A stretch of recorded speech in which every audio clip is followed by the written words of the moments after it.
Hi, Si here from MusicRadar. I'm joined once again by Truss, Future Music Magazine editor. Hi. Today, Roland have only just dropped in the old Groovebox back on our, the rear ends, haven't they? They have, yeah. So part of a massive drop of new gear from Roland today. Yeah. Today or this week or whenever you're watching this. Yeah. We have the MC707. Mm-hmm. So the MC name will be familiar to anyone who's been keeping up with Roland stuff over the last couple of decades. It's their Groovebox line. Originally started with it was the MC303 the first one. Yeah, pretty sure. Back in the Was 90s. it 202? I think it's I can't 303. remember. Anyway, Wikipedia's there for you if you want to check that. We should have checked beforehand. Obviously, yeah, doing our research very well. Yeah. But the last time that they did one of these MC Grooveboxes was the MC808, which was out in 2007. Right. So much like the MPCs from Akai, these are kind of like standalone production boxes that do a mixture of kind of sampling and sequencing things, and also much like those MPCs, around the kind of 2007, 2008 mark, they kind of start to fall out of favour with the general public, because, you know, obviously Ableton Live have been around for a few years, Machine was doing big guns, and you're kind of talking around that time that the idea of having hardware boxes to do all of that stuff compared to your laptop solution started to look kind of like old hat, pretty uncool, fell out of favour. Recent years, obviously, there's been this big resurgence of people wanting to get away from the laptop a bit. Mm-hmm. The idea of having standalone things. So obviously Akai have done their standalone MPCs, the MPC Live and MPCX. Yeah. More recently they got Force. You've got Pioneer DJ with their SP16 and the kind of Therese line stuff. So the idea of these standalone things is back in fashion. So kind of not surprising that Roland have got back on the MC train, as it were. Yes. With this and the MC101, which they've also announced at the same time. Which we don't have, unfortunately. Yeah, we haven't got that with us, but that's basically a kind of cut down version of this. Yeah. We will talk about more in the future. This is the kind of big flagship one. This is what we're going to look at today. It's got a lot of cool things going on. It looks rather familiar, doesn't it? So yeah, obviously there's an update to the MC line, but it is a, in kind of looks and design, it's a part of the IRA world. Yeah, definitely. So it looks quite similar to the TR8S, the recent one. In terms of size, shape and weight, it's basically exactly the same. So if you use that, you'll be pretty familiar with the kind of dimensions and sort of layout of this. Obviously the central channel strips here are kind of the same sort of thing. Big difference is that we haven't got the chunky sequencing buttons. Instead we've got these pads here and this kind of screen stuff going on here, which we'll get to in a sec. What is it? I hear you ask, or not ask, but... I was going to say that. You were going to say, what is it? Yeah. So what we've got basically is we've got 8 tracks here, each of which can be loaded with a drum tone or a audio clip. Okay. So the drum sounds, self-explanatory, are drum kits. Each one is 16 sounds. This first channel here, we have got a drum kit loaded. So this is a, I think I've loaded just one of the standard 808. 808, it's just a standard 808 kit. So the drum kits on here, the drum kits and the synths here, they're all making use of something called Zencore, which is the new Roland engine, which is kind of across a few of their new things, like the Jupiter X, and this and the 101. So it's not ACB? No, it's not ACB. So it's not quite as CPU intensive as ACB. So the ACB stuff, which is in these boutiques, and the TR8S drum models, that's kind of component modelling stuff, which goes quite in depth in order to model the analog stuff. Hungry on the power. Yeah. This, however, is kind of trades a bit of that kind of detailed component modelling into for more polyphony. So you can kind of get a total of 128 voices out of this. Okay. Yeah. Where the sounds are coming from. So the drum kits are mostly sampled.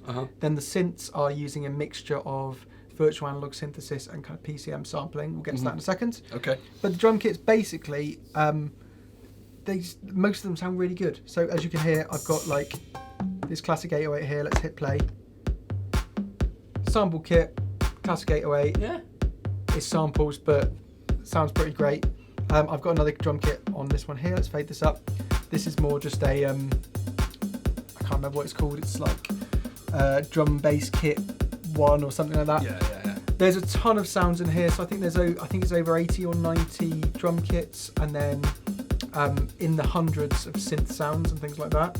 Let me just hit sound and sound here for you, just so you can kind of have a little, literally just scrolling through. Oh, right, yeah. You can see there is an absolute ton of different sounds here, with loads of varieties on your kind of your classic 707s, 808s, 909s, all Roland's kind of classic stuff. Then some more of these kind of genre kits here.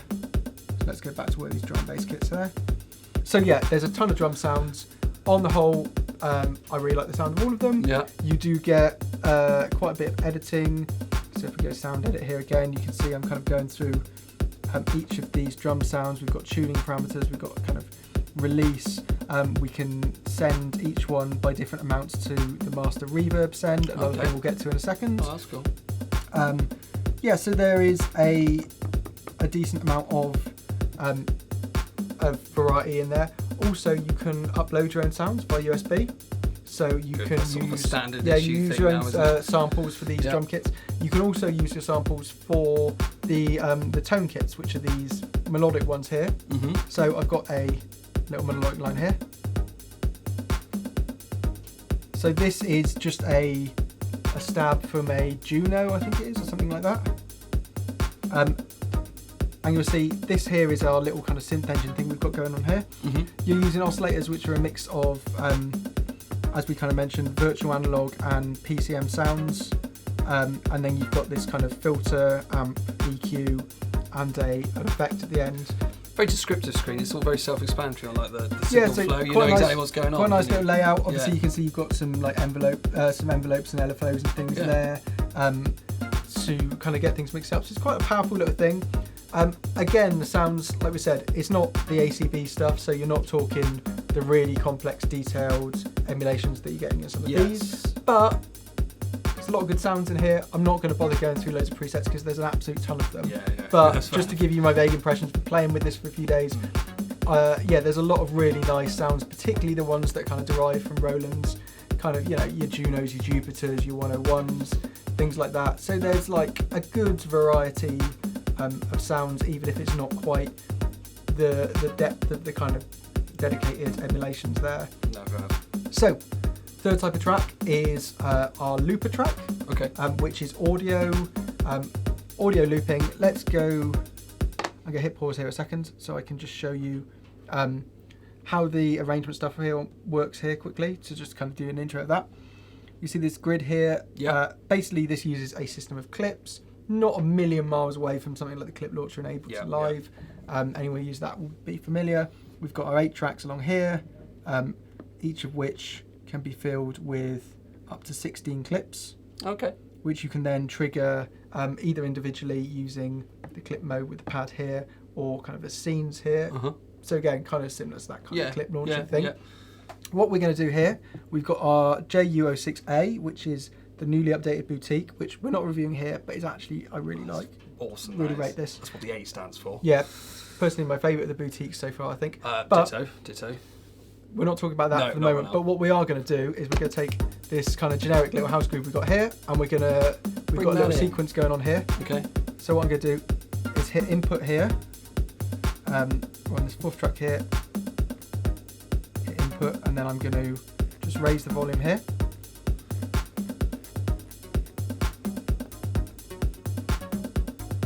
So you can hear we've got just a little sequence that we've made on here, coming in here.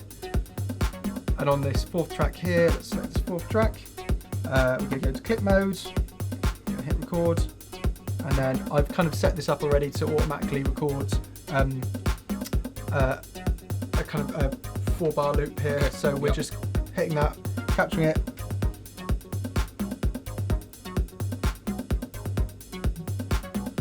And you can see we've now got that looping here. I'm going to turn my inputs down here, so that we're not hearing the actual synth itself anymore.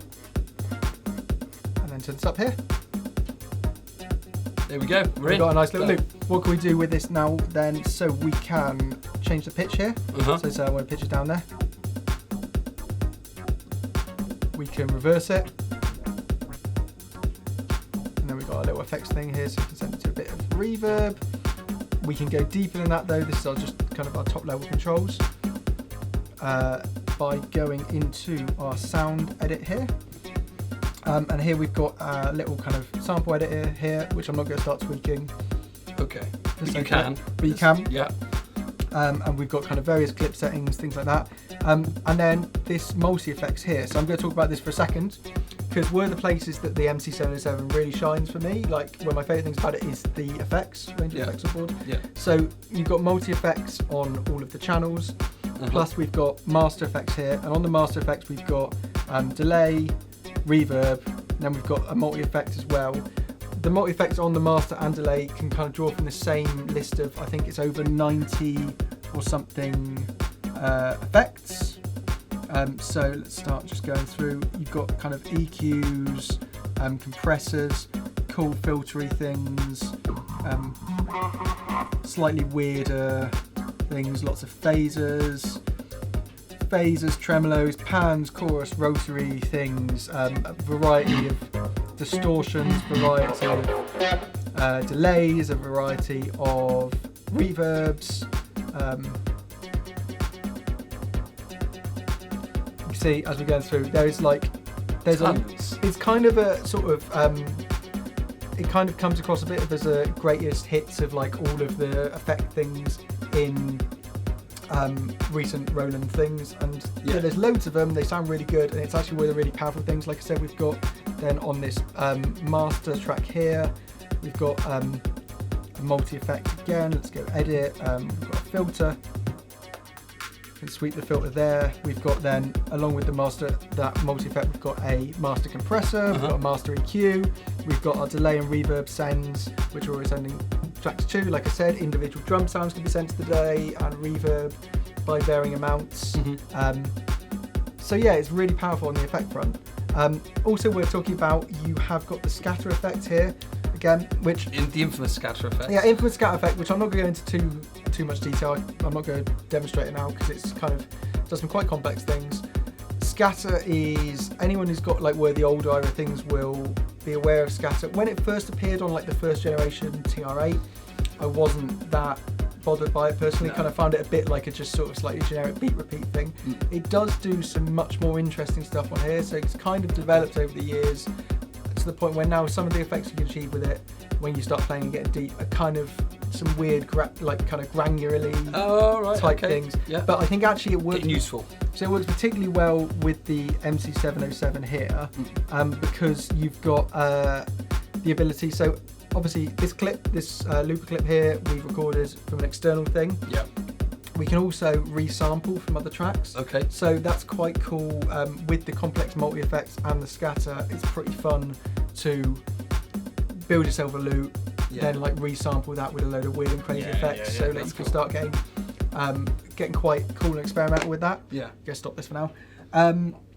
So other things that we haven't talked about on this yet. So obviously we've got note mode, we've got clip mode. You'll notice this array of buttons here. If we go onto the drum track here, and I'll go into note mode, you'll see that I'm using this to step sequence here. So this is basically like your kind of TR8 step sequencer or whatever it is. Yeah. We've got up to 128 steps, so quite long sequences you can do. You can set the lengths of clips to different lengths. You've got motion recording here, so actually let's just press this quickly. So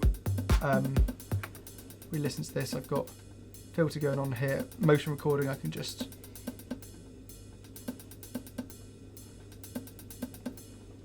record a nice little bit of easy automation like that. And obviously you can do that with all the parameters. One thing that's very cool with the way the clips works is that clips will capture not only your kind of note info and kind of triggering and things like that, but also actual sound settings and automation recording and multi-effect settings. So basically you can use the clips to, on a single track, I could then have like a bass patch on one clip and then just switch to a completely different synth patch with completely different settings in another clip. So you can kind of use a single channel to do lots of different things, which definitely makes this appeal more as a kind of live performance tool. You can kind of see it as being the hub of a live set, because you can basically record those clips and have different settings and kind of trigger different things.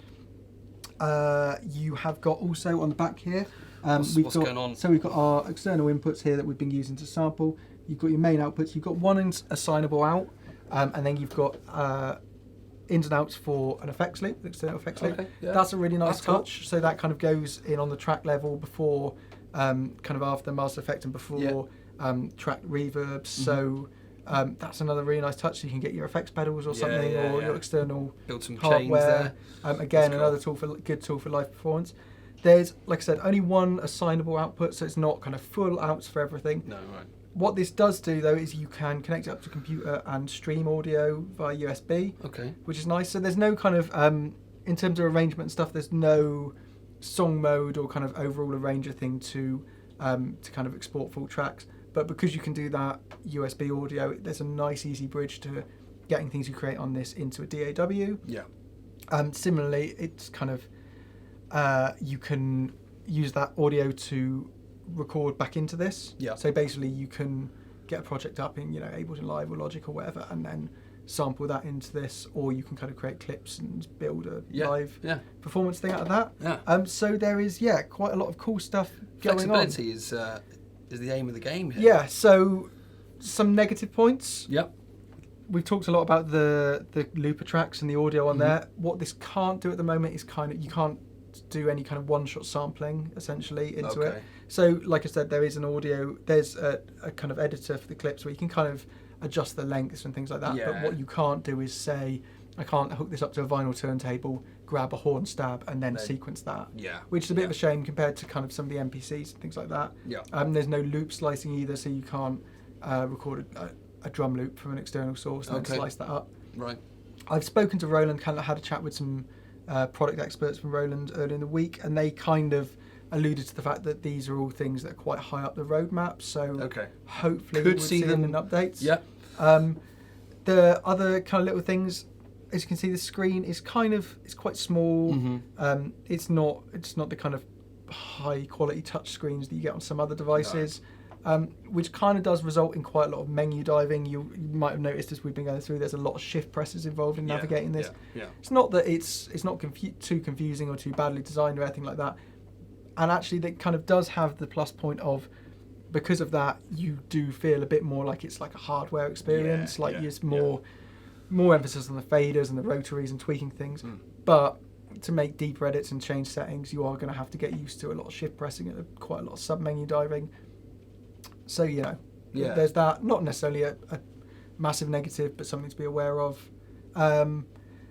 Other things we not mentioned, SD card connection on the back. It comes pre-installed with an SD card. That's what you're using for your main memory. And what you can transfer your samples to. It's kind of got this plate on here, which is kind of keeping it locked in, but obviously you can unscrew that. You can replace the SD card. You can have tons of that.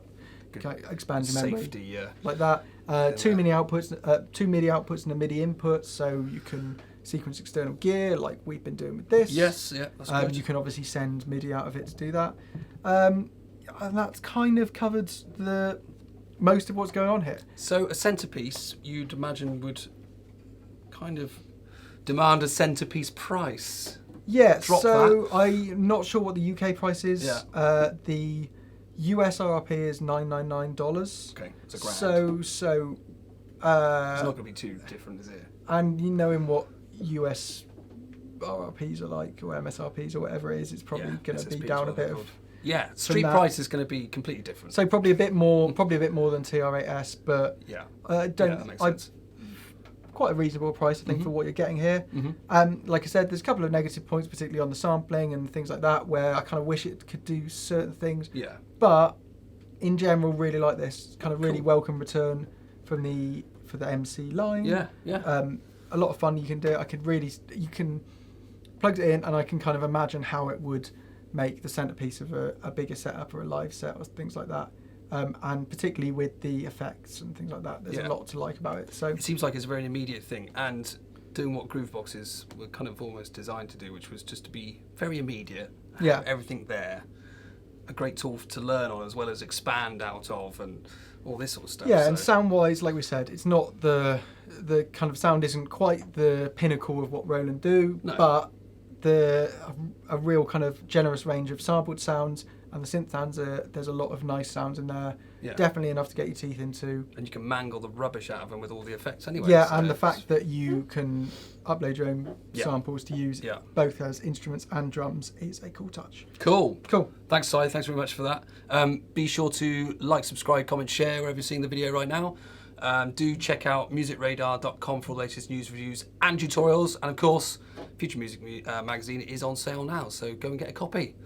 See you soon. Thanks.